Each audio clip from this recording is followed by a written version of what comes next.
You imagine rigidity as equating to sustain. Take a Les Paul, a solid body electric guitar with this big thick neck. It's got this really rigid body, the strings anchored really solidly to it.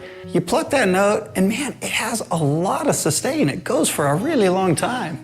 And then on the other end of that spectrum, you think of the need for volume.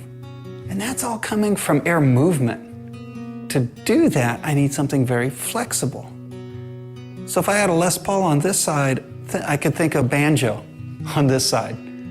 You have the strings sitting on this super flexy drum head that make an enormous amount of volume with a note that lasts like this long, right? And that's the world that guitar makers tend to live in. We have to compromise between these two opposing forces. Well, if I don't want a compromise, I mean, both of these are good qualities. I don't want to have to compromise them. Unless it was divided. If I divide it, then something can have opposing characteristics. You could have stiffness parallel to the strings to get the sustain and the rigidity that you wanted. You could have flexibility on either side to get the air movement that you wanted. So with a lot of conventional guitars, the way the top is moving is really all over the place.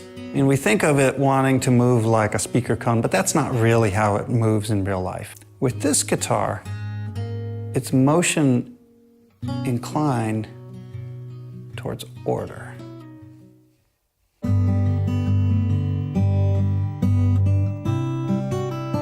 When I think of sour notes, the common experience is a guitar that isn't quite in tune. If you think of intonation and think of what the word means, it's in tune, the in-tuneness of those notes. That's where the word intonation comes from. Some things just can't be in tune. And that's because the notes that we actually play are a little bit wrong.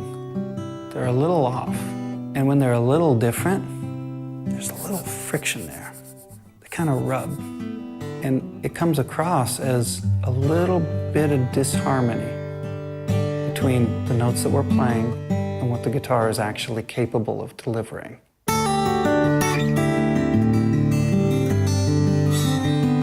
In some ways, you could call it like a new sonic engine or a new sonic driver, but it changes the way we hear our guitar.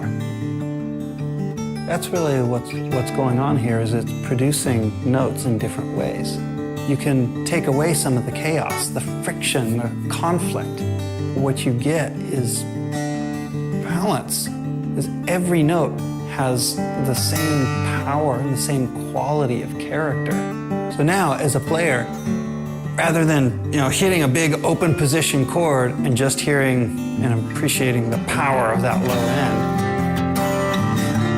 the whole guitar's register has that level of responsiveness where you could play high on the fingerboard and enjoy the same powerful expression everywhere. I think of the volume and the sustain and the projection, the intonation, the balance. All of these things add up to freedom for a musician. They give you a freedom of expression that we haven't heard in our guitars.